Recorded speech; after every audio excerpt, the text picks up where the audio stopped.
You live? Live from Mount Shasta. We're all alive.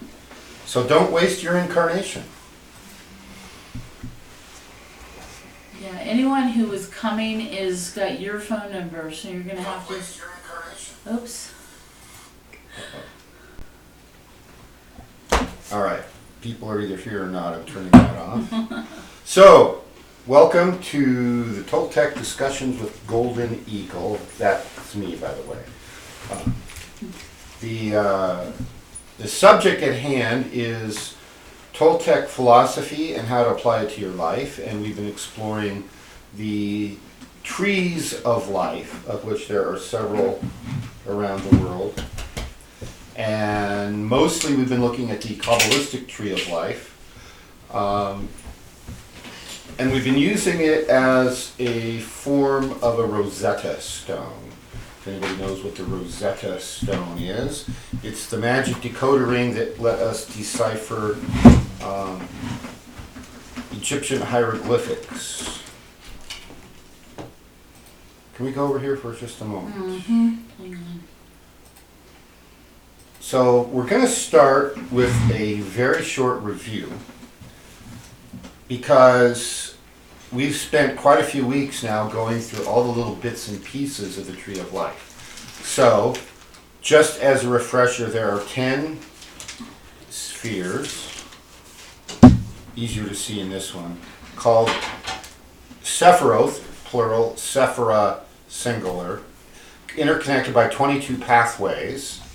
And there's several ways of using the tree and analyzing it, which we've all walked through. So in this one over here, you see the 3 columns. You can think of them that way. Here we see the 3 main triads. You can think of it and use it that way. And over here there's something called the lightning bolt path, which is important for when we start to take our consciousness back up the Tree of Life to connect with and make the higher planes of reality a permanent part of our conscious psyche. So, real quick, you'll notice there's no labeling on here because it's test time. Oh.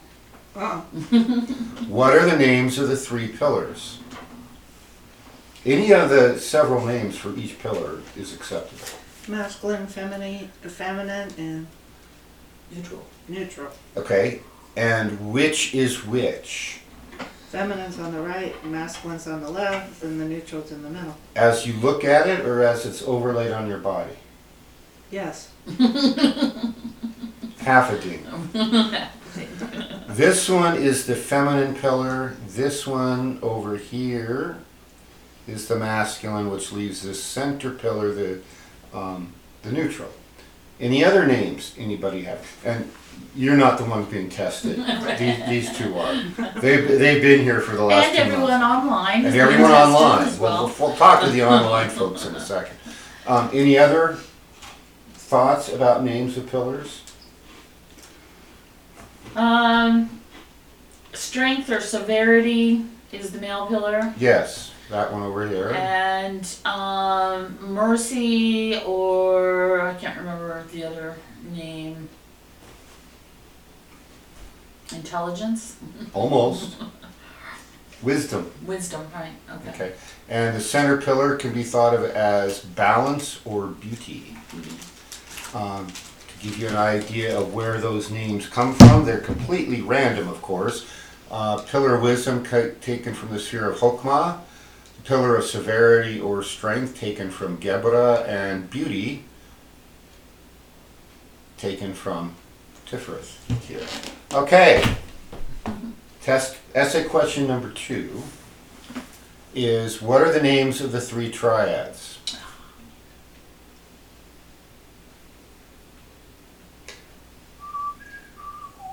Father, Son, Holy Ghost. Well, That's actually not correct. That would be the names of 3 specific spheres on the tree.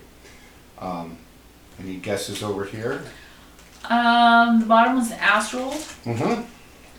This here, the astral triad. The middle one's mental. No. No. Causal? No, I don't know. I'm guessing now. Anybody Maybe- online throwing out answers? No, Okay. So astral is correct. Ethical ethical. I knew it is started this with an E. one. And this is the supernal Right. triad. Okay, so there's 3 other names not usually thought of as being the names of the triads, but they actually are. They are the states of consciousness that you attain when you master each of the 3 triads. Golden Dawn, Which is which one? the bottom one. Yes. Ding, ding, ding. Golden Dawn. Top one is AA or Astral something or other. Yeah, close. Astoria something. How about Astron Argon? That's it, AA. And the Not Astrum Argentum, as is commonly bandied about. Okay. And the middle one is? The Rosy Cross. Ding, ding, ding. Okay. So, you don't get to answer this one. Anybody online can, or Little Eagle over here can. What is the name of this path? There's 2 names, either is acceptable. What does it look like? Lightning bolt. Hey! Ding, ding, ding. Very good. Yes, the other name is the Path of the Flaming Sword. Okay, there you go. That's your review. So, today, and then we also talked about each of the spheres in order, and then we talked about each of the 22 pathways, both from the standpoint of traditional Kabbalah and the standpoint of Tarot. So, we're not going to review all that today. If you want to review it, go watch the previous episodes. They're on. Everything's online. You can go to my YouTube channel and watch it anytime you like, if you're interested. So now we're going to start to apply this stuff. That's the purpose of tonight. This falls into the general category of why should you care about any of this?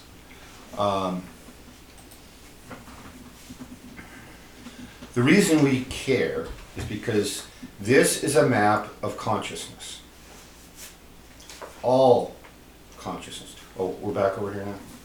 Oh. Let's go back over here. Sorry, I'm supposed to prompt her. It's the map of the consciousness of the universe. It's the roadmap of how the universe was created. And it's a map of our own consciousness.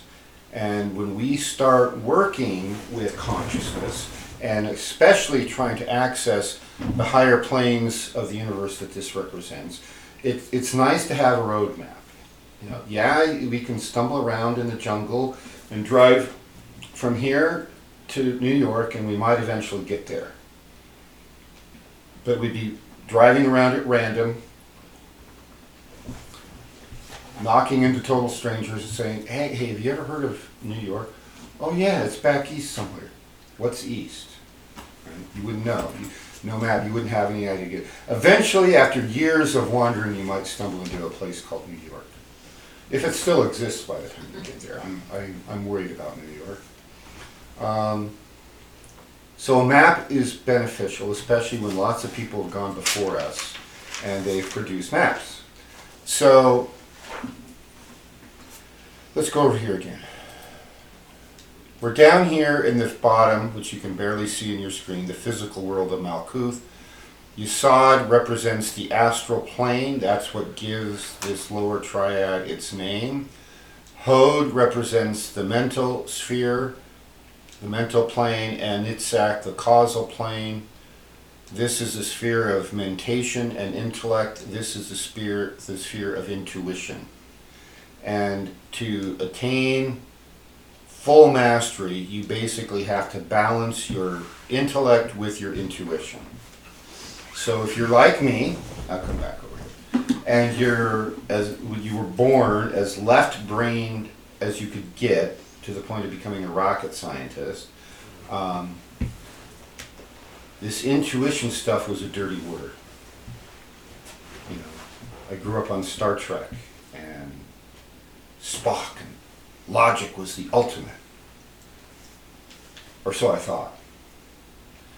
And then thing I ever encountered in the world of psychology that gave me hope that there was actually something legitimate in psychology. Because I took the test, and there's 4 scales, like, are you logical, are you intuitive, are you, you know, and I don't even remember them all. And when so I took the test, and the first bit of horror was, it told me I was intuitive. I'm working as an engineer and a rocket scientist, and I literally was building rocket engines for unmanned spacecraft. And it's like, I was horrified. I couldn't tell any of my friends, right? And then when I read the description of my personality type, which is only 1% of the population, thank goodness for everybody else. I read things that were like somebody had gone into the deepest, innermost reaches of my mind and taken out personal information that I had never told anyone. And it was right there in this book. I'm like, I don't know about this intuition thing, but this is true. And so I wouldn't be where I am in any way, shape, or form if I hadn't worked then on, you don't have to go back over it, on balancing my intuition. You've got to balance that with intellect, and then this whole triad becomes a sphere or a new foundation for going higher up the tree. So in the Toltec philosophies, we talk about our 3 core natures: the dreamer, the stalker, and the warrior. So the dreamer is the one who connects with the higher planes, has visions, taps into visions that are out there somewhere, their own visions from their own essence and higher self. And if you're a pure dreamer, that's as far as you get. Oh, I got this wonderful idea, and then you set it on the shelf. Oh, I've got another wonderful idea, and you set it on the shelf. And none of them ever come to fruition because you're a pure dreamer, you don't know how to bring them to fruition. So after the dreaming comes the stalking. This is the planning. This is the hunter who sees the game over there, and I'm hungry, and I've got a hungry family to feed. And every time I've just grabbed a spear and run screaming straight at the game, it runs way faster than I can, and I come home hungry. So let me be smarter than the wildebeest over there, and I'll sneak up on it. I'll move and creep through the forests. And then, oh yeah, I remember, every time it runs away, it runs up that same ridge and gets away. So I'm going to send 2 of my buddies up there, so if I can't get close enough to catch the wildebeest directly, it's going to run away up there and my 2 buddies will. That's stalking. All that planning, ready to go. And then the warrior is the one who takes action. So a lot of people in the tribe might be able to figure out how we do this, we put people here, do that. Okay, grab a spear, let's go. What? Wait, you want me? That's a big, strong wildebeest. It might charge me. It might gore me. I could die and be trampled. That's not the warrior. The warrior says, we're all hungry. We all need to eat. If we don't eat, we die. So whatever the risk, I'm going to do what I have to do. I'm going to grab my spear. I'm going to go out there. And if the wildebeest charge me, I'm going to kill it. And then we have grilled wildebeest steaks for dinner. So where are the dreamer, stalker, and warrior on the tree, Yvonne?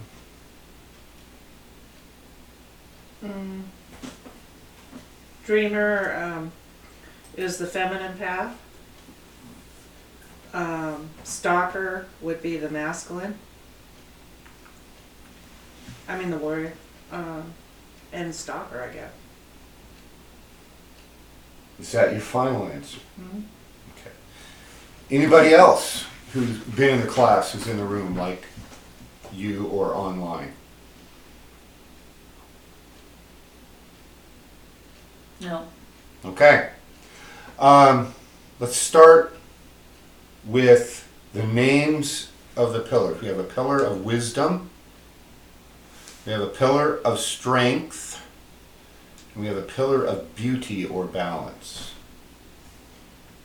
Which would be the pillar that corresponds to the stalker? That would be feminine. How about the pillar of wisdom equating with the stalker? And warriors have to be strong, so maybe we can put the warrior to Kether, connecting with that ultimate divine. You're easier to tap in and bring through stuff, and it's the direct link up to Yesod, which is the astral plane. So this is the pillar of the dreamer. Make sense? Yep. Mm-hmm. Okay. There, we got past step one. I gotta hit that double-fisted drinking after that. Okay.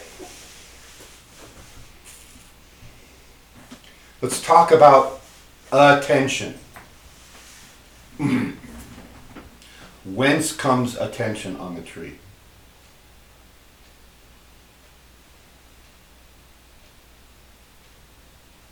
As far as the dreamer, stalker, warrior, No, we've put them aside. We know where Okay. those are. Now then, one of the main core features of the Toltec philosophy. For those online who are watching, we have two new guests, very lovely beings that we met this past weekend at the Avatars of the Earth gathering here in Mount Shasta, and they're in town for a little bit longer. So they've joined us here to learn a little bit about the Toltecs and whatever else crazy things we do here in Mount Shasta. So after you start with these three natures, dreamer, stalker, warrior. There's a lot of things in some of the popular Toltec literature that are very true. They're just step one, and we're trying to work on step 10 and 20 and 30. So, but one of the core concepts is the idea of attention. And attention has several aspects. First is the aspect of using the natural abilities we were born with to their fullest extent. Most people never do. Like if you allow your vision to diffuse right now and take in the whole room, you start to see the cat up here behind me, you see the people, you see the chairs, you see the artwork, you see the colors, you see the lights. And then at the next level of attention is you start to feel that through all your sensory apparatus. And then you realize that your attention is like a fluid body that can be sent anywhere in the universe that you can connect with. And you can place your attention here, here, here. And so, a lot of times most of the time, most people aren't connected with their attention. I'm going out to get in the car. I'm going to drive to the store and get some food for dinner. They get out to the car and go, oh, my keys. They go in, they get their keys, they get in the car, they drive to the store, oh, my wallet. Back home, get the wallet, get back out there, oh, where's my keys again? where's my glasses? Where's my glasses? And they're like up on their head usually. Yeah. So that's examples of where we're not connected, we're not using our attention. But if we think about it, we have the little mental litany, I'm going to go to the store. I need my phone, I need my wallet, and I need my keys.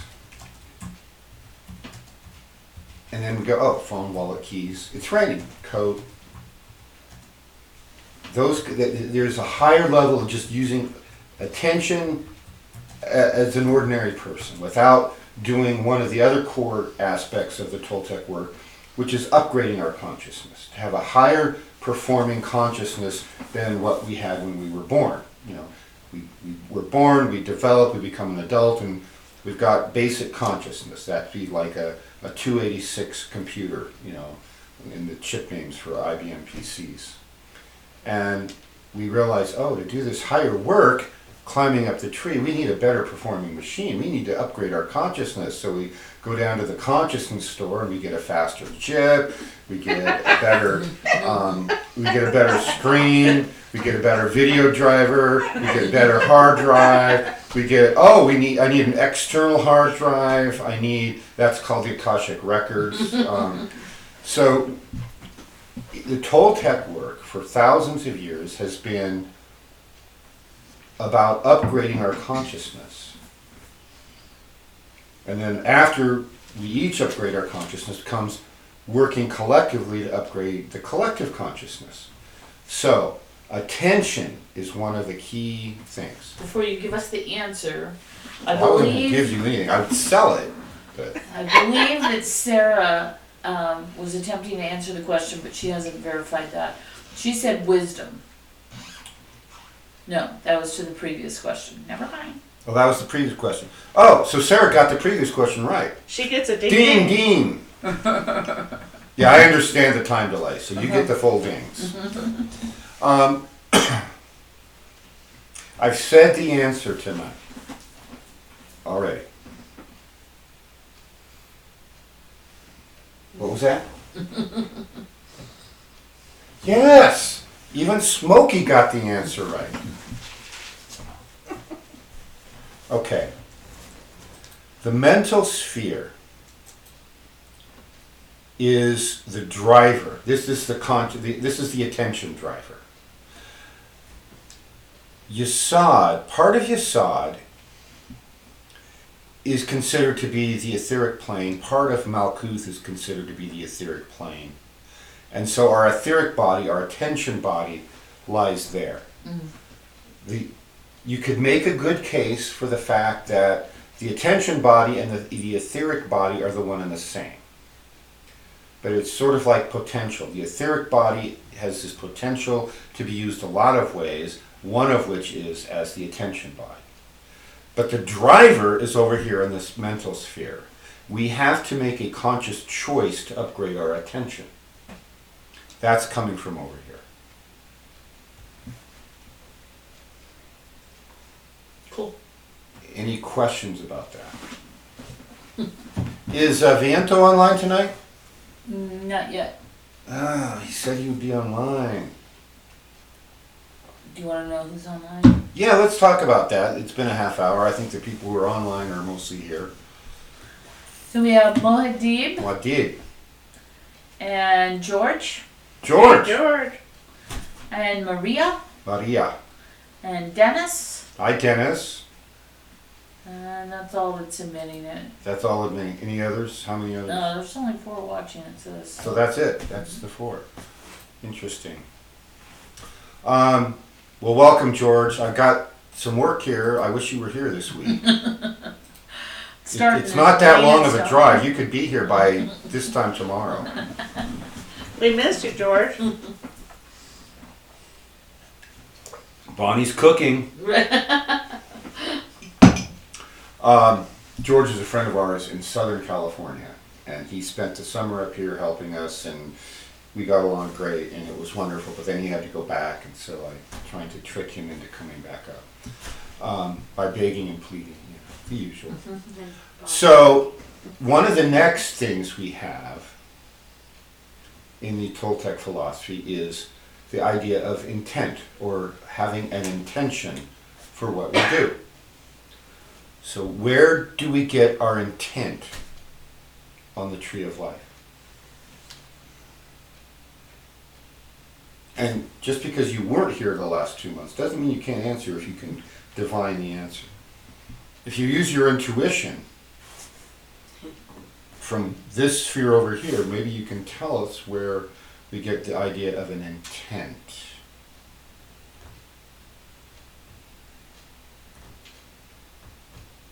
Anybody? I completely am going to go for the wrong, but I go to Kether. I go right up the chain. Yeah. In a way, you're correct. There's a lot of steps between Kether and Malkuth, no matter which path you take. So Kether, I would say, is where we get the force and the drive for our incarnation. That's the source of our true will. In a day by day, week by week, month by month basis, working that process, let's think about it logically using our mental sphere. Okay, we've got Malkuth as the physical world, the etheric / astral world, the mental world, and over here is the sphere of intuition. So this is where, when you read all the sources, like these other books I have over here, about what each sphere does, which we just briefly had time to touch on, and we've been looking at this 2 months, so we're going to do this tonight. We may do one more, and then I think we're moving on to our next subject on these discussions. This sphere here, Nitzak, the sphere of intuition, when we start forming vibes, this is up here, Tifrith is the spiritual sphere, the divine spheres. This is where we have an inkling of an idea. But this is where it starts to form. Instruction goes to our mental sphere, and it goes down to our astral sphere, and then it also connects down here to Malkuth, and then the driver comes in from Hod and brings it into fruition. So really the local intent, the day-to-day intent, is coming from Nitzak, the sphere of intuition. But you're right, that's not a bad guess at all. Kether is where we get our drive and the force of our incarnation. So that's some of how you can start to use this. Okay, basic Toltec philosophy. So dreamer, stalker, warrior, attention and intention. That's Toltec 101, right? Toltec 101. We haven't even gotten into the magic stuff or any of that. So when you're working day to day, first off, this will start to show you why we need to be balanced, right? Men, I'm guilty as charged. When we're in our natural state, when we're young, we have the mental sphere going on, and we can't be bothered with this intuition stuff. And most women, you do this so well, so naturally, this feminine pillar, the intuition, the dreaming. And I know a lot of women who they can't be bothered with that logic, the discipline. Don't make me study battles, don't make me study chess, don't make me do calculus. And you don't necessarily have to do calculus, but working up this tree, this is the biggest single stumbling block for most women doing the higher work. This is the single biggest stumbling block for most men doing the higher work. And they have to balance it. And then, of course, the linking path, the path of Pe, which means mouth, and it's also in Tarot, the Tower card. When you start to link these two, there's going to be a lot of apparent chaos. And as you're taking your consciousness back up the Tree of Life in the reverse of the that lightning bolt path, which I'll put up here. We can go back over here for just a second. You've been there. Oh, okay. So when we're doing this, when we get up to here and then we start to go here, all the other non-highlighted paths have to get filled in, and we come over here, that has to get filled in. This path here, this path, the Tower card shows this quite well with the lightning bolt, again, the lightning bolt, striking the tower and everything's falling apart. Your whole world falls apart. you end up changing careers, changing jobs, changing spouses, changing where you live. You lose 99% of your friends and acquaintances, but you make better ones. You know, it's all about quality, not quantity. And so part of that is due to the fact that we're trying to balance the mind and balance the intuition, and that doesn't work for a lot of people who are clinging to what they thought was their natural state. I am logical, until we take a test and find out that we're not as logical as we thought we were. We were more intuitive. So day to day, that's why we have to do that. And in terms of the Toltec work, if you understand where the intuition is coming from, and you understand where the attention is being driven from, it's going to make it a little easier for you to realize how to fill in your weakness.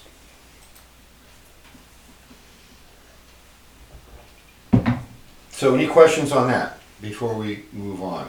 Sarah says that she got the last one, knee sock. Ding, ding, ding. And so I only gave her 2 dings, but she said, because Oh. I didn't see it in time to give it Oh, to you. okay, that's too it. Sorry about that, Sarah. You get the full 3 ding Monty. So, anyway, yes, that's right. She did good. She's using her intuition and her logic. Okay. Can I ask a theoretical question? Yes. So you said that Yusod was attention? No. No, I it's said Hod. that Hod is Hod. the driver. The attention as an intention body is an aspect of the etheric body, which is part of Yesod, as well as part of Malkuth. But Hod's the driver. But Hod is the driver. And Nitzak, that is the intent driver. The intention driver. Yes. Intention driver. So, I mean, I might be jumping ahead, but is Tifereth the will? Partly. I would say the will is the whole center pillar. Okay. Kether, Shannon? Oh. Ding, ding, ding. Ding, ding, ding for me. Ding, ding, ding. And Sylvia. Ding, ding, Right, ding. okay, I'm testing myself. We have our 2 new guests, and just to confuse me, they showed up separately, and they both have a name that starts with the letter S. So, the Tifereth is everything. So, it's sort of like when you're studying physiology, right? If you have a question in biochemistry or physiology or any aspect of the way the human body functions, and you're not sure what the answer, just say the liver, right? Because the liver has almost 900 individual functions. You know, the average organ has half a dozen, but the liver, 900, right? Tifereth of the liver, right? It does everything. So it's hard to say no to Tifereth unless you can make a case for the more specific you get. But so Tifereth can be the will. It could be, everything came from up here, so you could say Kether on everything. But really, we're getting into the specific here. So The reason I asked the question is with Hod and Nitzak being the drivers for attention and intention, when you had asked where attention was, I guess I was thinking will, a higher intent, basically. Right. And I was thinking of the things that need to go into that. So in one way, you don't find your will necessarily by overthinking it, so sometimes it's more of an intuitive thing. But at the same time, you have to, then you would mention more about engaging with it and the fact that you're not going to necessarily, find your intention without putting some effort into Right. that process. And so, I think that the Tifereth with everything coming into it is balancing a lot of things, divine things coming down, but from the bottom up, it's this conscious application of both the mind and the intuition. Right. So Tiferet is interesting. I'll come back to that later. Okay.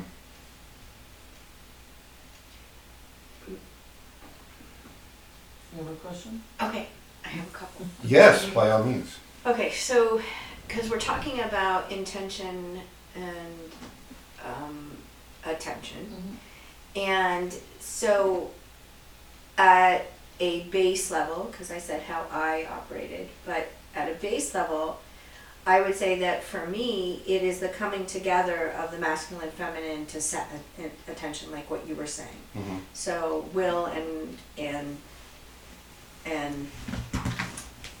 gut and intuition coming together in it. So for me, it would be Nisad. It would be a foundation. How do I want to build?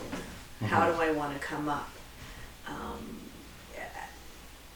If I looked at it as like coming up a ladder or coming around a staff, Mm-hmm. if I wanted to do that, it's kind of taking in, for me,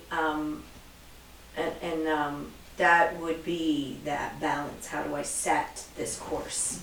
Guttural. Mm-hmm. So when you said liver, I thought that was awesome. It's like, and there is schools of thought that talk a lot about that energy level being here in your gut. I'm tapping my belly. There's a lot of reasons for that. Yeah. Right? When we say our gut instinct and things like that, we actually have two brains in our body. We have the one up here, and then we have the nervous system that's embedded in the walls of our digestive tract. Yep.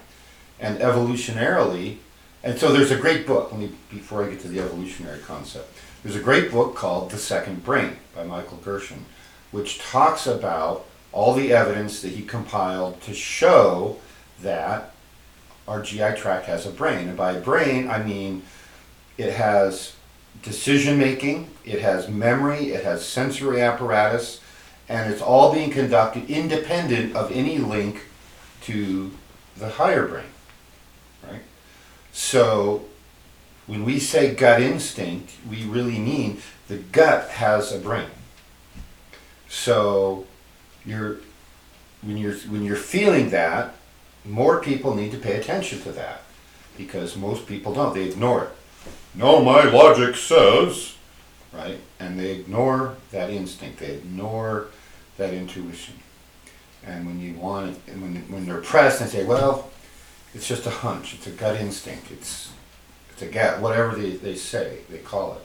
Mm-hmm. And as soon as other people, like in the rocket science business, find out that it's a pure hunch, oh no, well then we got to go with this. Let's push the button and watch our rocket blow up because we didn't listen to the guy who had the intuition. So,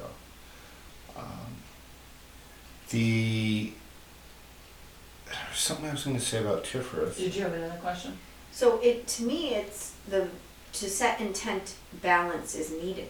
Mm-hmm. It is to me, like intuition and physical drive, knowing that there is mentally, but setting the thought or the being with the intent. I don't know. Let me ask you this, or Yeah, offer this as a clarification. Yes. Is setting the intent and making that first initial thought to do something can come out of here over at NITSAC. Could. It's the implementation that you're describing. Yeah. To implement that and make it happen, then you need the balance, you need to add the mental in there, Yes. you need to put your attention on what you're doing. So that's more of the implementation of the intention. Okay, got it. Is what I would describe that as. Because I'm thinking setting the intent has action, and that's how, like, it's the whim with the wind, Yeah. with the application or the earth in a way. Right. So One of the concepts we talk about, not just in the Toltec work, but in any of the legitimate esoteric paths, is the idea of your will, your true will, which we mentioned up here at Kether, versus, which is the impetus for your incarnation, versus the wants.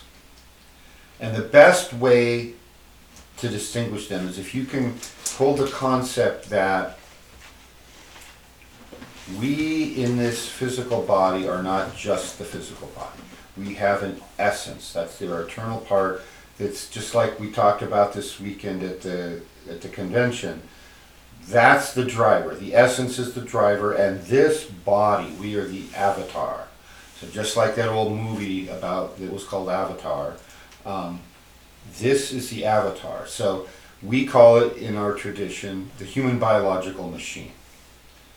And it's got levers and pulleys and gears and electrical circuits for control. It's a machine. It's a moderately efficient one. I have a few things that I'd like to redesign on it from my engineering and physics training. And I've had a conversation with God about that once. And the answer I got, when I was complaining about this or this, and we could do this, he says, what makes you think I'm done with evolution? It's like, oh, well, okay, there you go. No matter what I do, whenever I complain and I go talk to God and I get an answer, it's like, oh, well, he's got a little more experience and visibility than I do. So I stand corrected. And I learned something. So the human biological machine,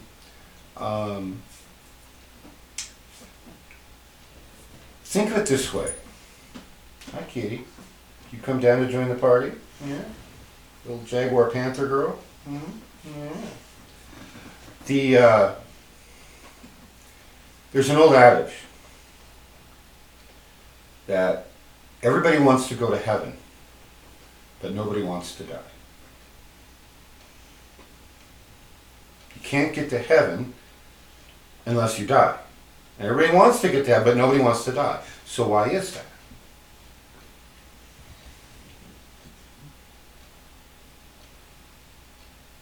Fear of the unknown. Possibly. Mortality. Yeah, there's two main reasons that I've been able to divine. And there may be more. But the first is the simple biological imperative. Life was created with a drive to live. Life doesn't know why. It wants to live. It wants to live. It wants to reproduce. To procreate. Life wants to go on. The other reason is our true will. Part of our fear of death isn't really a fear of death. It's a fear of failing to accomplish what we came here to do. Okay. When we accomplish what we came here to do, most people don't fear death anymore. Or even if you understand the process, it's like, okay, I am putting my utmost into doing my will, and even if I'm not 100% successful, I know for a fact we get credit for effort, right? We get credit for effort. So if we are here fighting the spiritual war to bring about the evolution of the human race, and we get taken out in battle, that's okay. We're doing our job. And there will be casualties in this battle. But the key is you're working on finding and fulfilling your true will. So those are the fears of death. Right? So we don't want to fail in that one great thing we came here to do.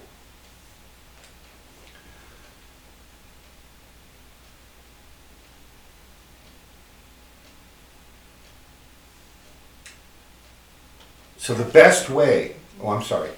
So what came to me when you were saying that was that is intent. Mm-hmm. That's the intent of the incarnation that we call our true will. You can call it the Eastern Indian philosophy call it your dharma, or your destiny, or your divine purpose. There's a lot of names that all mean essentially the same thing. So this process, which we've created in humanity right now, an unfortunate process whereby we no longer acknowledge, and by we I mean most of the human race, does not acknowledge that we have a true divine will.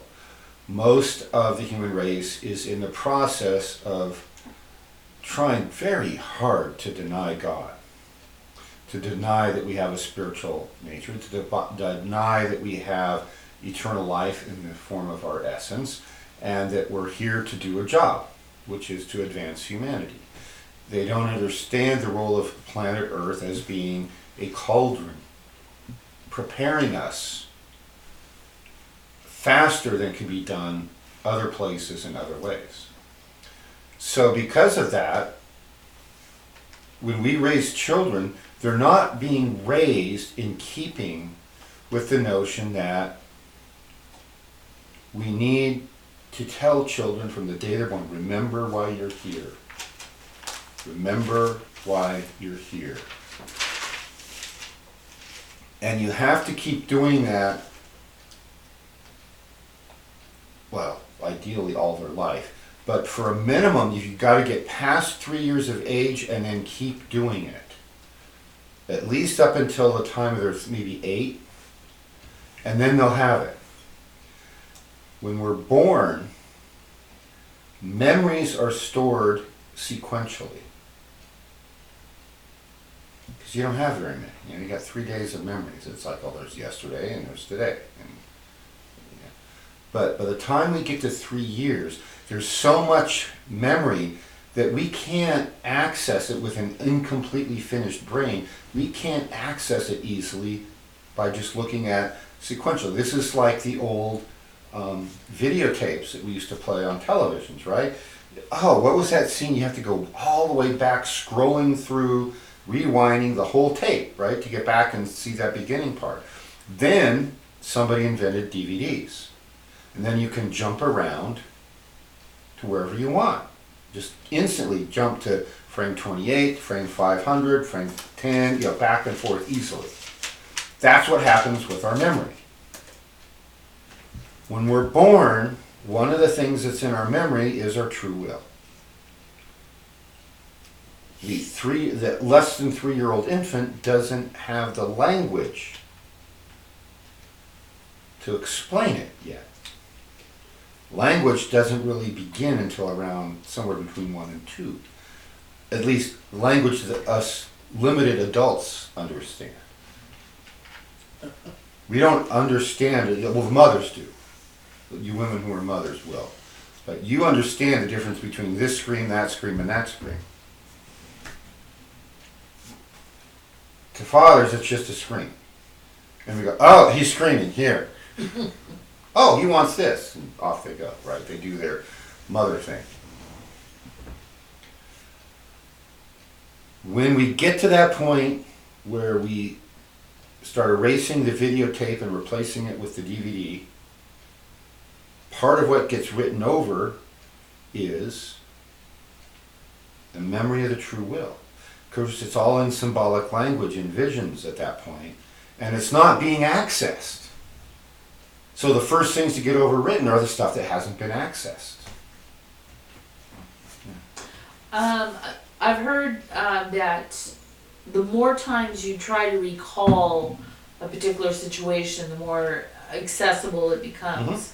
And so, you know, this is another case for journaling and rereading your journals and, you know, going back in a vision or, you know, a moment to a time when you remember your early childhood type of thing. So let's say a young child's parent passes away. The more times that child recalls what they do remember, Yes. the more that when they get older in life, they'll remember that parent that passed. That is 100% correct. Ding, ding, ding. Yeah. And that's why when you have children, every day, tell them to remember why they're here. You came on a mission, you're here for a reason.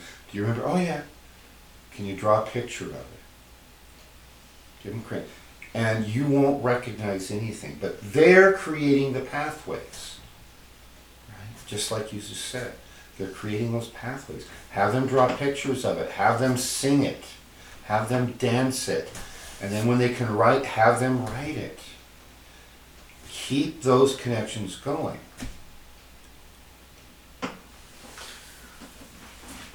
Before you move on,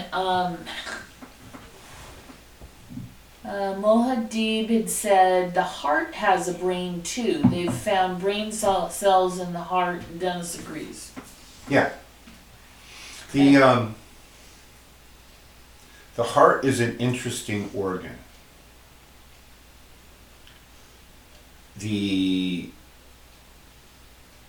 Nobody in conventional medicine and conventional science knows why the heart beats. They look at the heart and they say, oh, well, they hooked hearts up to electrodes and they go, oh, here up in the right atrium, ventricle, no, the atrium, there's a little pocket of cells that look just like all the other cardiac muscle cells, but they generate the electrical pulse that then flows through the heart in a carefully choreographed manner. And Smokey, stop interfering with the students. Go. Doing the lap dance thing now.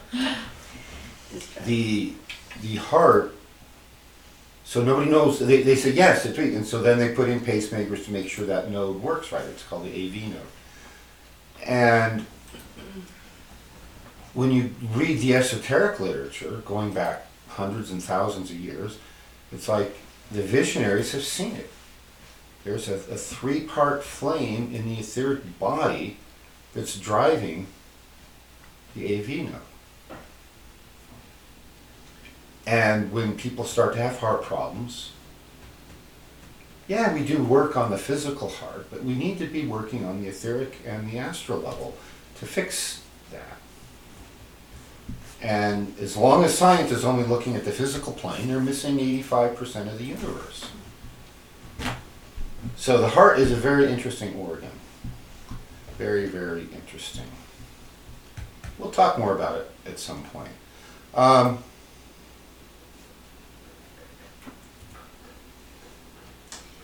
So earlier you had said something about with Hode, with the male, the masculine, Mhm. and the female. And I was having this thought about, so I've been a female that my parents really encouraged the intuition and the feminine, yet also encouraged reason and intellect and learning and reading. Good and for them. math. Gain your For parents. my mom and dad. And my father loved having intellectual conversation at a level that he really didn't talk down. It was when my father played chess and with me, he knew I loved it. I also knew that I was going to lose. Because my dad taught me, when you come into this game, you will use everything you've learned to come into this game of chess to win. Which there's this interesting perspective that there's another side of me that enjoys losing too. And it's a very, I like to come in and play a game to win. I learned that lesson well from my father. I also learned, though, when I was about 12 years old and I finally beat him, I then questioned, did I really? Did I really do that? And he was like, you did great, and oh my, just encouraging me. Yet I also really realized the lesson that he showed me, and that was, it didn't matter whether I won or I lost. I got to play the game. Right. Yeah. We used the chess analogy a lot in terms of fighting for the light against the dark. Somebody has to be the bad guy. Yeah. We have to have polarity in the universe, otherwise we don't have a universe. That means we need positively charged protons and negatively charged electrons. It means we need the white light, we need the dark adversary. So we don't have to hate the adversary, but we do strive to win. Yeah. So it's interesting, you had a similar experience to mine. My dad taught me to play chess, and I still remember the sequence of moves the very first time I beat him. And I remember the shocked look on his face when he was like, what just happened, right? Mm-hmm. And then I got to a point where nobody will play chess with me anymore. So, I had that years ago, stopped playing. yeah. Learned different games. So I play on the computers and different then do games. this. And, Tetris, I bet you beat it, sir. yeah. Well, it depends on how the computers are set. I mean, they have them set to where Bobby Fischer would lose. So I don't win with a set like that. But How does that balance male female? Because I am a female, yet I find it's not there's a little bit of the stalking skill required in that, but there's a great deal of logic in chess. You need to understand that not all moves are equally valid. You need to understand there's memory, there's strategy, there's calculations. What are the probabilities? If I do this sequence of moves, what will be the most likely response? So that's very much a HOD activity. But the stalking, the strategy, that's this pillar. So you're working the mental pillar and you're working the intuitive pillar. so You're working both. males who will not play, like my former person in my life, he would not play, my former husband would not play any games of strategy with me. He Too would bad. not do them, which I was like, he just, and that's where He it was- wimped out. That's what okay, so to me that's not the warrior path then. Is No, that what I hear? he ran The away. warrior will say, I am in this game. Yeah. Interesting. He wimped out. So you need someone who is your mental, physical, emotional, and spiritual equal. Who also can use intuition because Yeah. got it. Yeah. That's like, thank you guys. Yeah, I see you- that you- with the two of you. Oh. Yeah.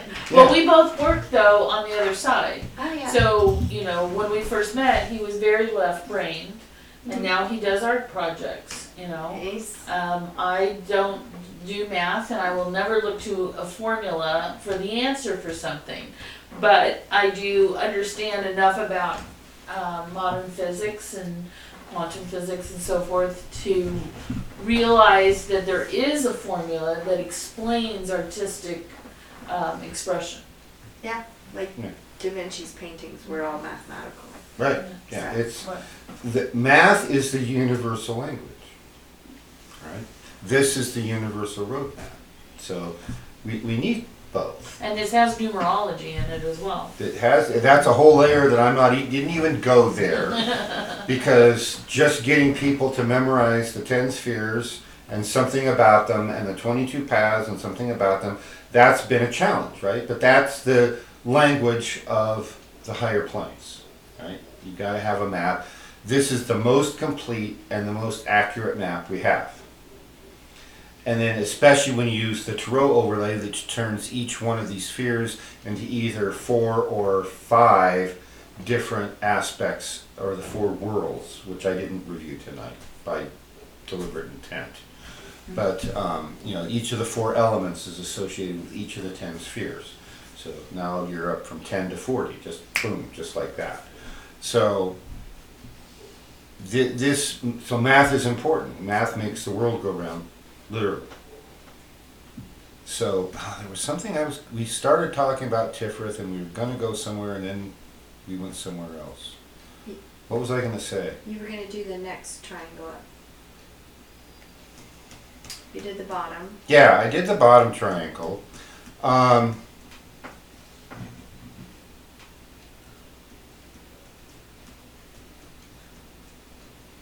The ethical triad, Gebera, Tiferet, and Hesed. In a way, all 3 triads are identical, just at a higher octave of frequency. So you have 2 that have to be balanced, and the one in the middle is fully activated when the ones on the sides are fully activated and balanced. right? When they're out of balance.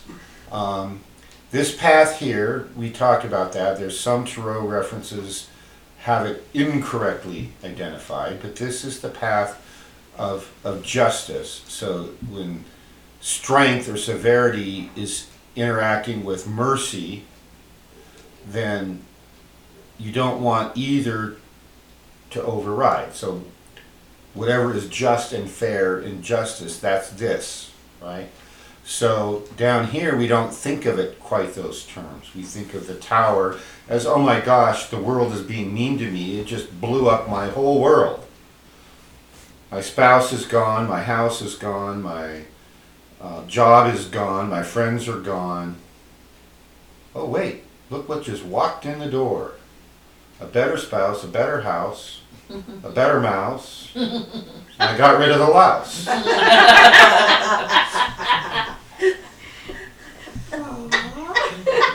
You're a poet and don't know it. Oh, I know it. My feet show it. They're long fellas. Yes, I was waiting for that. Well, I do have size 12 feet, so they are long fellas. So There you go. this triad, this can be thought of as a foundation for going up the tree. And what's the next thing up the tree? Crossing the abyss. So if you don't have this triad fully stable, if you try to cross the abyss, you'll fail. You can go crazy. There's a sphere that isn't a sphere. And the early Kabbalic literature makes it clear that there's only 10 sephira, not 11, not 9, but 10. Except when you start reading the literature, whether you call it a sephira or not, there's a gap here on the Tree of Life, and it's where the lightning bolt path would cross the path of Gamel, which is the camel or the desert, and this is the path in Tarot of the High Priestess. And that's telling you that to get this consciousness abyss, for a long time, people would see it, they would sense it, and it looks like you're going to have to cross a big drop. The visions I've had it, which I have not made that crossing yet. I know people who have, I know some who succeeded, and I know some who failed. So you do it when you're ready. So I'm still working from here and trying to get more people up the tree. That's my job right now in my teaching and my work. So this abyss, come back in just a moment.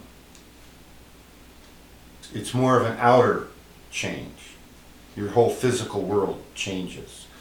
When you cross the abyss, now up here, this is creating change when you master this triad, but it's more of not being a racist, of being fair and ethical and loving your fellow humans and looking more long term, taking that eternal perspective, looking at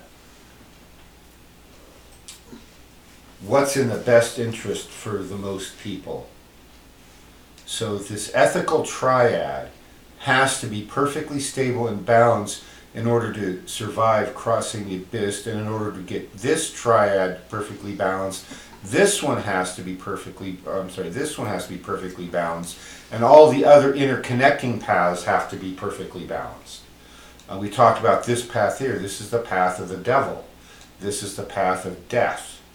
Death of the ego, death of everything else. The devil, the symbolism in the tarot card, is really what we call the watcher on the threshold. It's your shadow self. It's not the evil boogeyman out there, it's the evil boogeyman in here that you have to master. Right? And this path, this is the path of temperance. This is everything within just limits. So when you want to approach the heart center and attain that Christ consciousness, you have to have mastered fear of your dark side, you have to have mastered fear of the death, and the death, you have to have obtained the death of the ego, and you have to understand there are limits. And these aren't the societal limits. Oh my gosh, you went 26 miles an hour in a 25 mile an hour zone. Bad. Like, no, we don't care about that. What was your question? Well, my question is irrelevant. Mohadib has a question about how do we know when a path is perfectly balanced? And I have a request. You gotta quit going back and forth because I can't keep up with where you want the camera. Okay. And if you could not move the pointer all over, just point to what Okay. you're talking about, but don't keep wiggling it around. I will endeavor to do that. Thank you for the reminder. Okay, let's go over here Over where? to the sign. That's where you've been the whole time. So. Okay, so Tiferet, what was her question again? How do you know if it's or if we're perfectly balanced?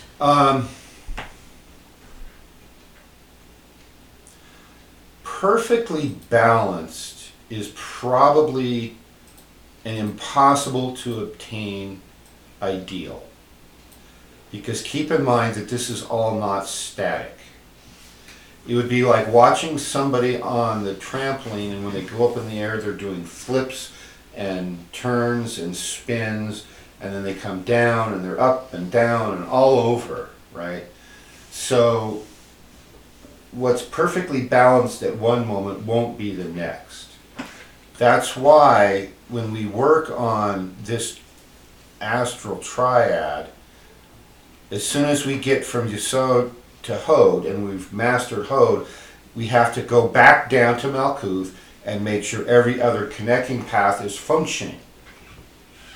And it's sort of like a tent when you're out camping and the wind changes. You have to go around and readjust all the ropes.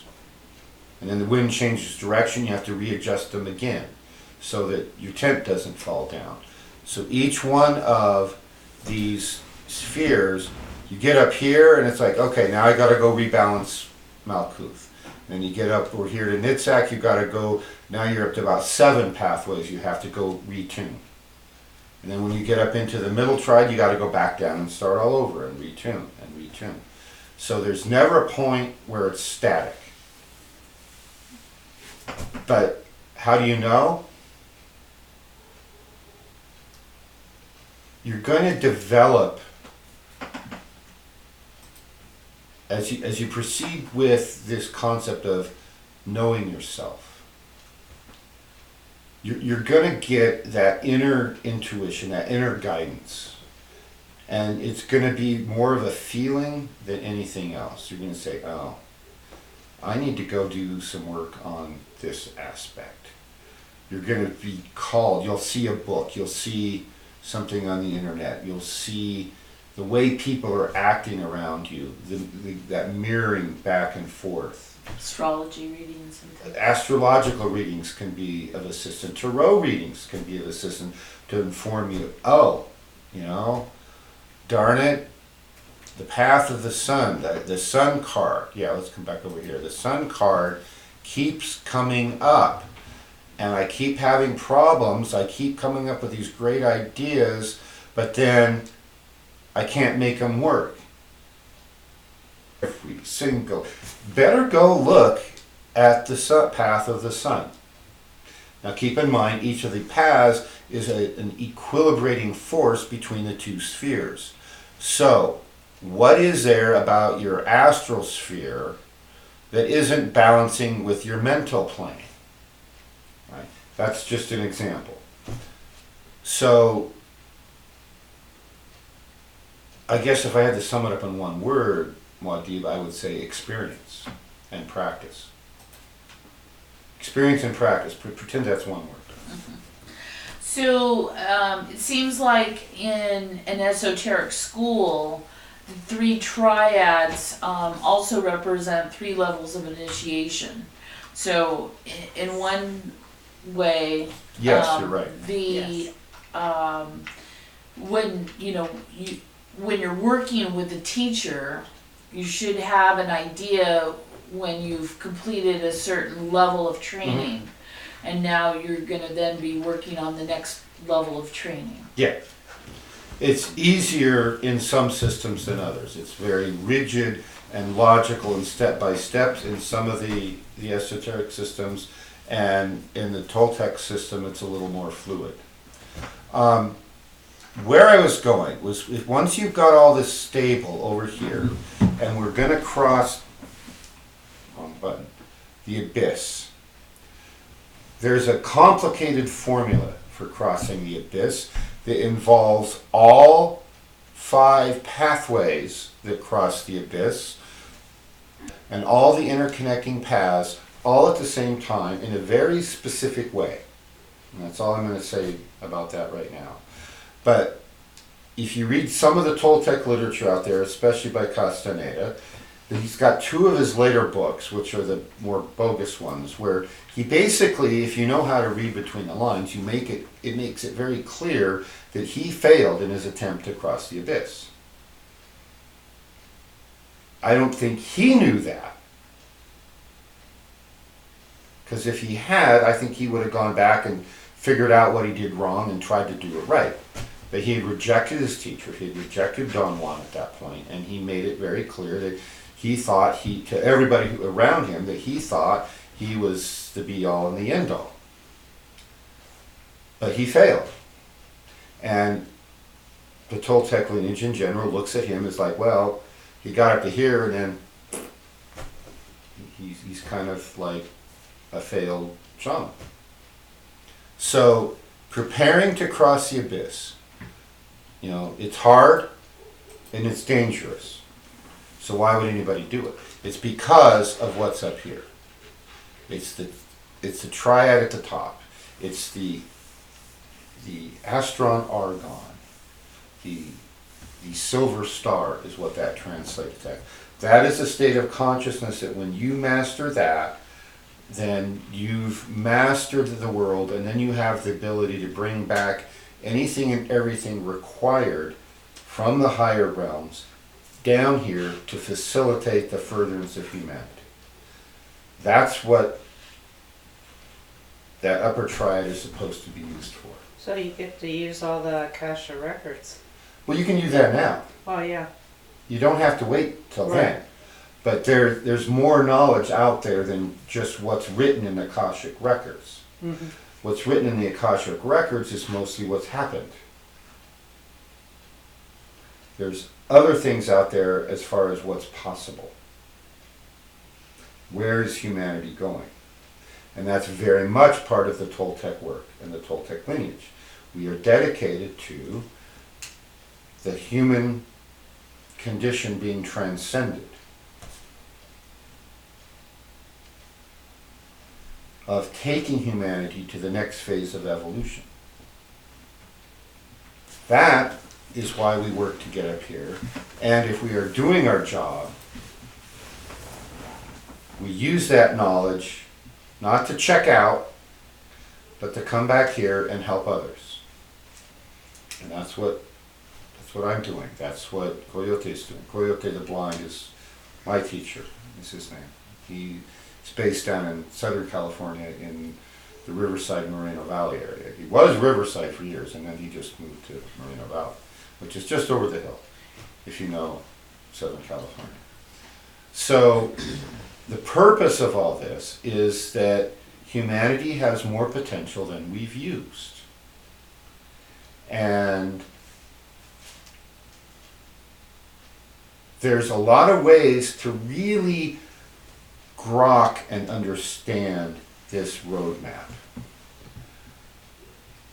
You can take each tarot card and meditate on it.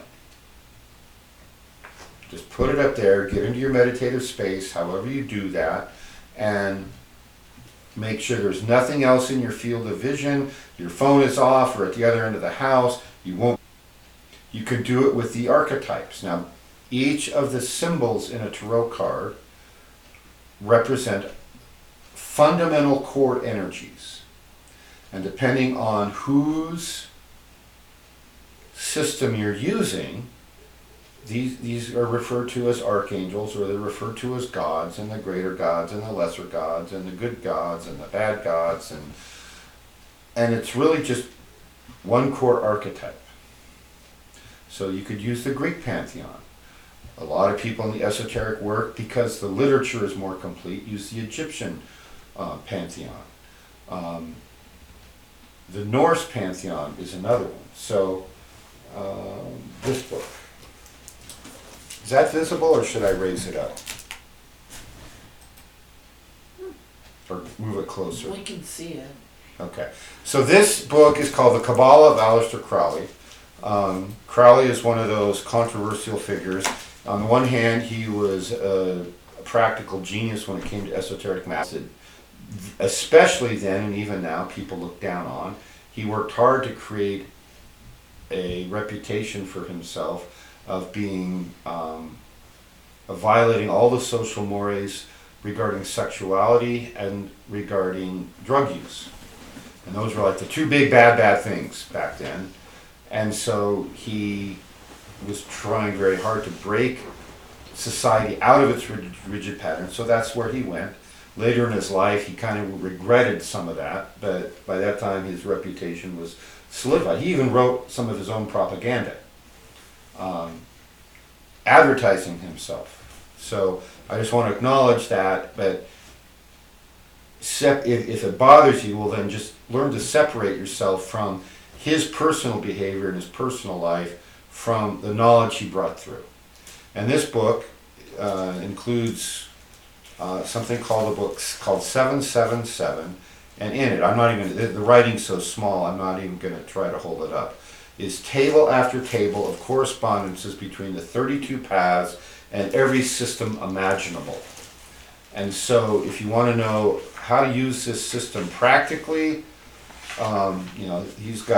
there's dozens, if not hundreds of pages of these tables of correspondences. And what's missing, there's two key things missing from his tables of correspondence. One I've already alluded to earlier in this series is he's got almost nothing on the Norse pantheon, the Norse Tree of Lif. And so I volunteered to take that on. I'll write that at some point. I'm part Viking, and I've got a relationship with some of the Norse pantheon already, so I'm qualified to do that. The other one is the Toltec. And I'm going to make a formal request to Coyote that he do it, because he's more knowledgeable on the Toltec end and I'm more experienced. He better be, he's my teacher.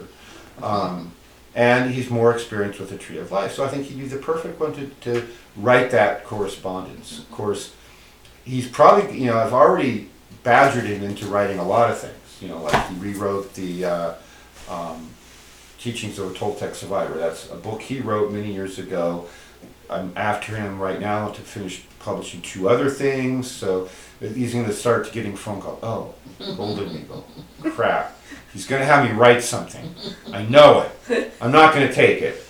And then he'll get the message like, this is Golden Eagle. I need you to write a complete treatise on the correspondences between the Tree of Lif and Toltec and Toltec knowledge. Okay, great. You'll have that for me tomorrow? Perfect. And he's just going to stop taking my calls. I know it. He probably already knows you want it. Which is why he's not taking my calls. I rest my case. So what was the question? Supposed to be asking Coyote out. Oh, I'd be interested to see that. What's D&D? Dungeons and Dragons. Ah. Because he's always using those as archetypes Yeah. when he talks. No, it's a great way to get people. I like I said the other day, I wished I was local so I could have shown up every week and participated in the school. He uses D&D as a training guide, so we all have our core nature. And most of the time, a lot of people in our population spend a great deal of effort and time wishing they had a different core nature. Right? I wish I was taller, I wish I was shorter, I wish I was I wish blonde. my hair was straight, wish it was curly. Yeah, straight hair, curly hair. I wish I wasn't a barbarian. I wish I was a nice little saintly. No, I'll stay with a barbarian. When I was younger, I wish I was thinner and I wish I was taller. Yeah. Yeah. So And it's the acceptance of oneself. what he uses that for is to do well in D&D. You have to learn to play whatever kind of character you got. If you're a barbarian, then be the best barbarian you can. Right? If you're a monk, then be the best monk you can be. right? So I'm a barbarian. And that's training to learn those other aspects too that we don't necessarily identify with, you know. So a lot of EJ's characters in the ashram are not character. Well, you know, the people that are on the ashram pick a character that's the opposite gender, Oh, so that they can work with that polarity, you know. And Josh, when is this? oh, it's an online ashram, and they have, you know, drumming circles and meditations and, you know, praying for world peace and that you can tap into live. You tap into virtually, and by placing your attention in this virtual space, you're also creating in the higher planes an actual version of that. And once something exists in the higher planes, it will flow down and have an effect in this real physical world. Right? So you can do it with gaming. So like Diablo 2 is one that his school used a lot. Yeah. They would get together, they would play as a little pack of green, their POG, and they would play for an outcome. Yeah. Hold this intent as you're playing. And so it's not just to win the game, it's to create an outcome. Yeah. And it's statistically very significant that it works. He does things in the ashram that works. With our school, and we've done shamanic operations with Coyote's school, where we meet at a certain place in the astral, and then we go do something, and we have physical, real world effects. Mm-hmm. So that's a skill where the more you know about the roadmap of consciousness and the more you've worked to master it, the more effective those things can be. So let's say you get a dozen people with their consciousness up here, and you've mastered the astral triad and the ethical triad. All of a sudden, you've got a much more powerful group of people than a dozen people wandering around in Malkuth, you know, waving wands at each other and having no discipline, no attention, no intent, and don't have any balance whatsoever between their dreamer, their stalker, and their warrior. Okay. So the Toltec work has great potential, and it requires a lot of work. So one of the things I mentioned this week, and I don't know if either of you were in the room when I said it, I think it was on one of the panels, is that to do this work, to be successful, that some assembly, it's like the Christmas toy, some assembly is required. that was so good. So, yeah, we've all got the potential, but you have to work to use it. You know, just like every lump of iron ore has the potential to become a samurai sword, but there's a lot of work to get from a lump of iron ore into a samurai sword that you can wield in battle. And heat and pounding, yes. Maria has a question. Okay. Where on the chart is it when you have a question and you go to sleep and wake up with the answer? Ah, That's a good one. that's a good question, Maria. The dreaming, let me put it this way. The gateway to the dreaming is in Yesod. And so,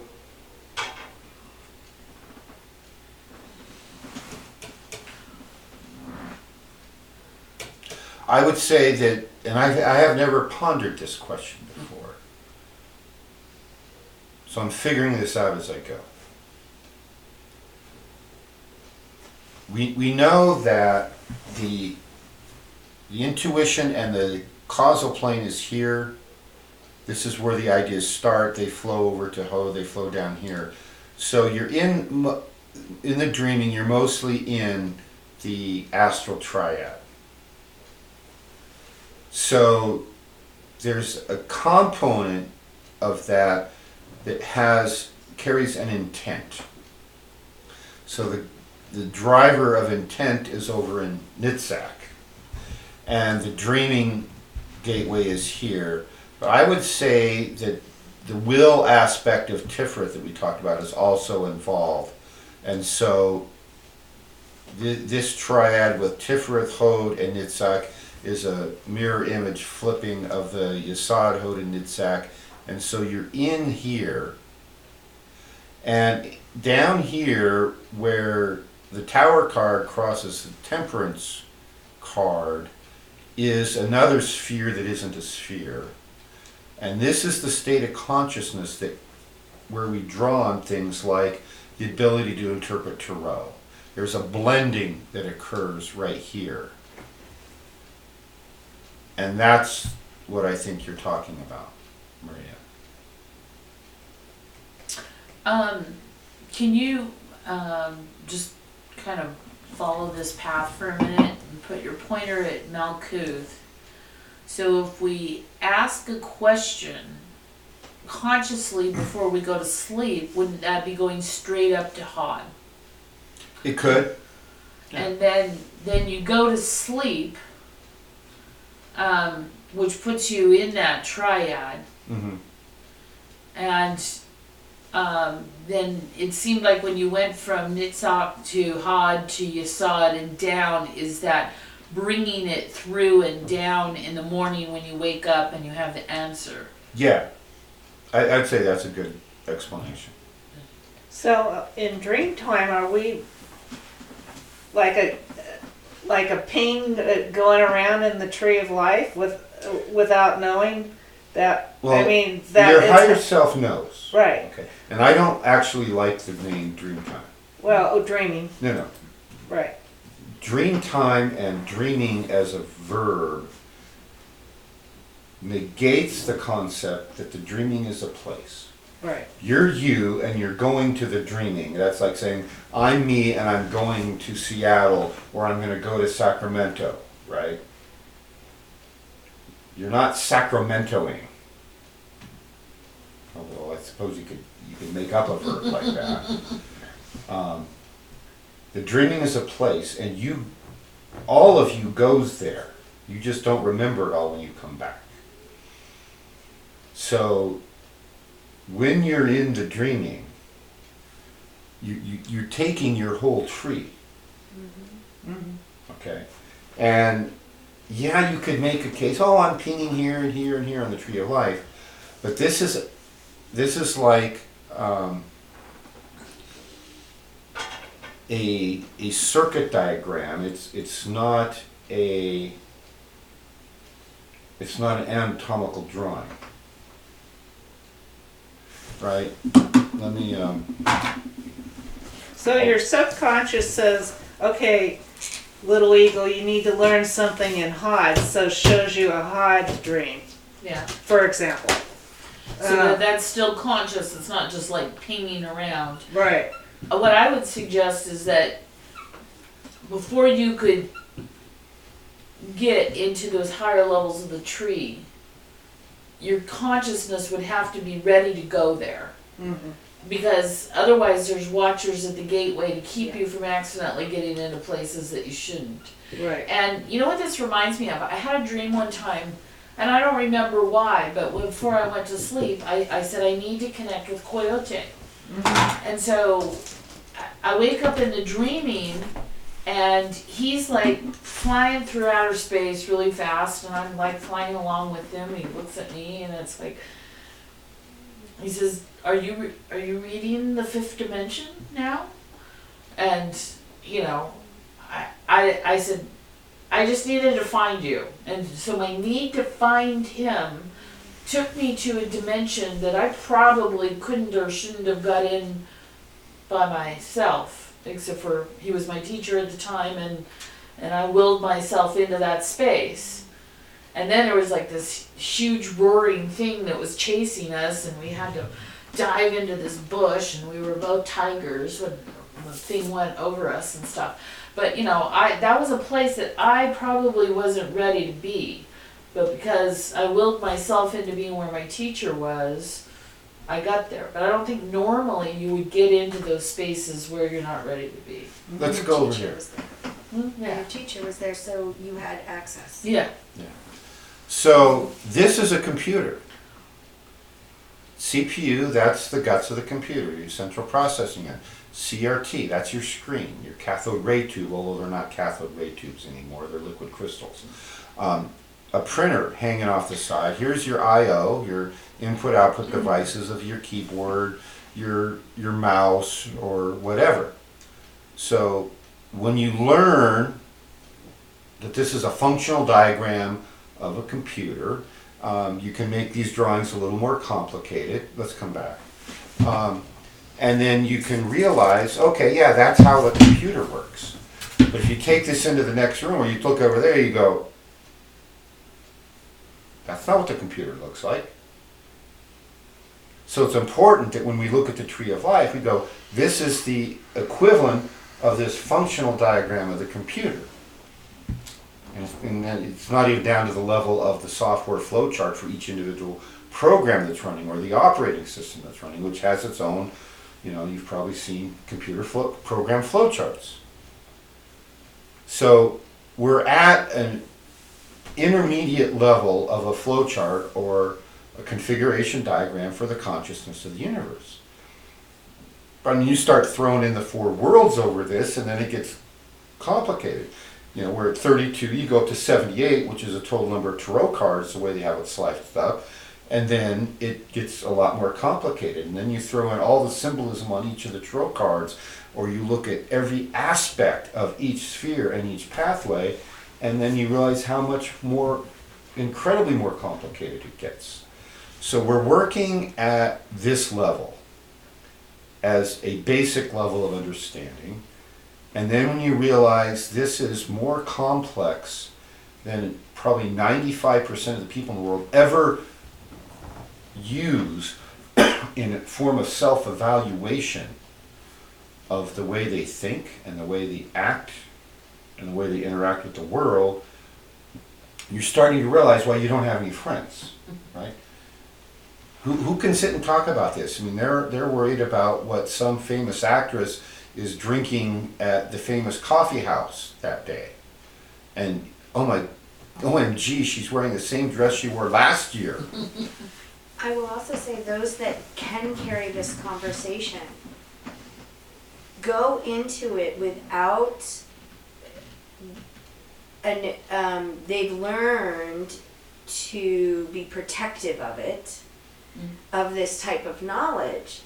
And depending on their path, I find different resistances, which is really intriguing. So that even if you are having a private, open conversation, there's still this shrouds of veils and mysteries, and it's like, so yes, I understand, because I don't want this conversation with somebody who's worried about what Tiffany or somebody is. I don't even know who that is. So. No, I'm just making up names. Oh, okay. Some actress who I literally, like, I get it. Yeah. That's their god. Enjoy worshiping her. She's lovely, or whoever, him. Yet when I do have these conversations, I'm finding, because they are so used to having the hearing people, oh my gosh, did they just literally argue about whatever was just being blasted on Facebook? Right. And so that's where I'm curious is, I'm sitting here going, I'm grateful for the discussions that you are bringing into this arena, because there is a hunger for many of us out there to have these conversations. Yeah, this series, I've been planning this series for over a year. And partly I was busy on other things and didn't have time to do the research to present it the way I wanted. And partly the students in the school weren't all ready for it yet. And we did a series that I realized needed to happen first, which was earlier this year, and it's in a playlist on our YouTube channel called the Warrior Series. So if you're going to be a Toltec warrior and you're going to be a spiritual warrior, then what the heck does that mean? And the school needed that first. So we got through that, and then we've gone into this, because I can give instructions all the time, and people can sit there in the moment and they'll say, yeah, I got it, and then they go home and they don't implement it. So this came about at this time because the school as a whole, and when we create an esoteric school, a Toltec school, it's not just a building, and it's not just the people who go to school in the building. We're actually creating a structure that is a living organism on the higher planes. Yeah, there's a place in the higher planes, there's a place in the dreaming, and the school is a living organism. And each one of us who are part of the school become an organ in that higher organism. And so we're growing, right? The school goes through growing pains, and ooh, my shins hurt because I grew 4 inches in a month, you know. I don't think it was that. I grew about 2 inches in 2 months once. Wow. Yeah, and then I was having growing pains with my shins. So we're doing all that, and so this came about for that reason, and we need to know that we're going to be out Toltec warrioring. We need to know where we're going. We need to understand ourselves. We need to, and it has to be more than just a theoretical engagement. And I think if you talk to a lot of teachers, whether they're Toltec teachers or any other esoteric path, they're all going to tell you they see people everybody shuts down at some point.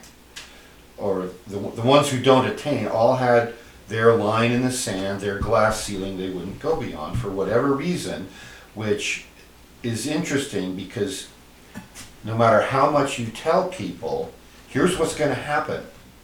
You're going to have mental, emotional, and physical repercussions and reverberations as you change and you rewire your nervous system and you rewire your light bodies or your higher bodies, and you rewire the connections between all that, and your life is going to, and as soon as it starts to happen, a certain percentage will scream and run away and shut down.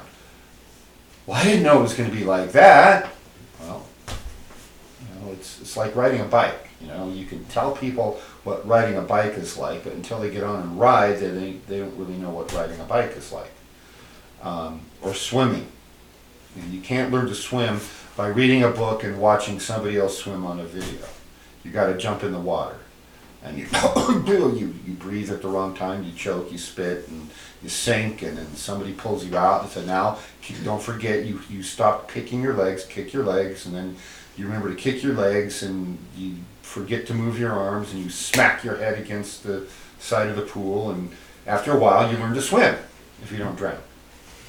So I've enjoyed the teachers that have come forward in my life, and I am grateful for their wisdom and their grace that has gone before me. And I am grateful that you are going to be on YouTube, so that for those of us who are traveling in our path and our rites of initiation can literally connect on Monday night and go. cool. So where's that rosy cross section? Because I keep seeing you bringing us up into that. Yeah. Thank you, Yeah. sir. The Rosy Cross. All 3 states, the Golden Dawn, the Rosy Cross, the Silver Star, they weren't named at random. When you tap into the right space, you will see, and then you will know why it got its name. So the ancient schools, a lot of actually had a sign over the door that said, know thyself. And that's a great theory, but it's when it came time to implement it, you know, a lot of people needed help. Well, how do I do that? Well, this is the best tool I'm aware of.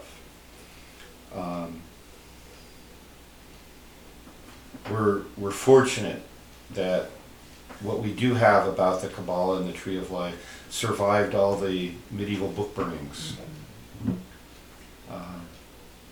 We would have a lot more of the Native American traditional work. I mean, they've done a great job of painting Native Americans as ignorant savages. But when they got here, we had huge cities. We had, I mean, the residents of, especially North America, but also South America. Thousands and thousands of codices or books were burned by the Spanish and the priests. And fragments is all we have left. So the Popol Vuh is one of them. So much was lost. So we don't really know. But that's why we use this tool, because it is clear, we still have it, it didn't get burned, and we have the knowledge. So we're using it on the Toltec world, and now Coyote the Blind, I'm volunteering him, requesting him to do the table of correspondences. It would be equivalent of what Crowley has in his book, and I will do the Norse one.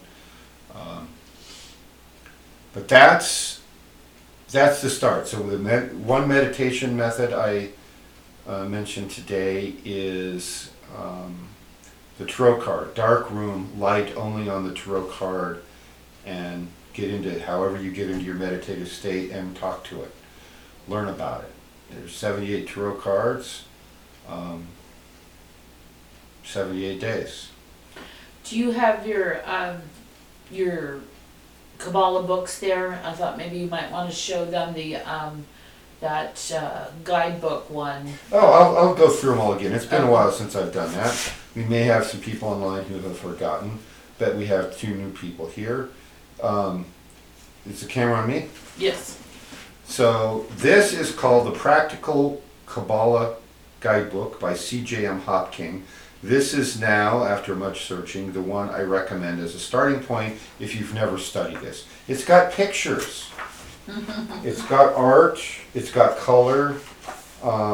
It's nice artwork, Yeah. actually. So, And it has Do you wanna pass it meditations around? in it, yeah. so that's that if you want to, study more about each space, it at least gives you a guided meditation to. Now contrast that with this. I'm loving that. That's connecting to me. Yeah. This one. Me too. This one is black and white tables. This is the first Kabbalah book I found. This literal copy right here, I found this somewhere between 15 and 20 years ago in a used bookstore. And I don't know why I bought it. I had no idea who Aleister Crowley That was a score. But I found it. There's probably a price inside. How much did I pay for that? Let's see. No, other end. Other end. No, other end. Yeah, open the cover. Ah, $10. $10. So, well, that's not. So I tried to read it for years before I found this one, The Mystical Kabbalah by Dion Fortune, and this for years was the one I recommended as a starting point until I found that one that's over there now. This is quite good. One of the references I most frequently use now is the Kabbalistic Tarot by Robert Wang. And what I like about it is it includes both the traditional Kabbalic explanations and the Tarot explanations, all in one reference. And he's got most of it right. Oh yeah. You can pass Very this on. cool. So those are the key books, and yes, there's lots of others, and I have at least twice this many more in the other room. EJ didn't write one on the Tree of Lif? I don't remember. He's got something. I know he has produced a tarot deck, Right. which I don't have. Because he's Jewish, and so I know he has a lot of Kabbalic references. Some of his art has this Tree of Life in it, so. He's published so much. I don't think EJ knows everything he's published. Right. So I don't know. The answer to the question. He probably has. Call him up and ask. Oh, I have to talk to you about something after we're done. Uh-oh. You're Am I not, going to the principal? you're not in trouble yet. Okay. Keep trying. So what I want to say also, since we're on the subject of books, and this is this next book I'm going to talk about. It might be helpful to you. It's not related to the subject at hand. But in the school, I have 4 books that I recommend, and by recommend I mean require the students to read and become familiar with. And I've been requiring a book written by E.J. Gould called The Human Biological Machine as a Transformational Apparatus. And it's extremely powerful, it's extremely vital concept to understand, and his presentation is magnificent, and it's over the head of a lot of beginning students. And so what I've done is I've made a command decision, which I get to do as the teacher of the school, is we're going to switch to this book called Practical Work on Self by E.J. Gould. So if you haven't finished reading Human Biological Machine and you haven't written your report on it and you don't want to, you're struggling with it, then you have my permission to do this one instead. Now for those of you who have read it, the Biological Machine, and you have written your report, you do not have to go do this one. But I recommend it. I'm going through this and I'm finding a lot of really cool things that I like, so that are helpful for me even. So, and I need all the help I can get. Required reading. It's not required. It's unless you haven't done the other one yet. If you have done the other one yet, I have not. you have not. Then it's not required. He's always messing with me. Moab Deeb says, Little Eagle is always in trouble. I know. I know. Yeah, good thing Wadid isn't. Right? Although Yeah, she's getting better at busting herself when she does get in trouble. She's done that a few times lately. So good job. Keep it up. She's the instigator. No, she calls herself on her BS. I know. See, I don't even have to do it some of the time. Yeah, well, Kitty. So, anyway, next week,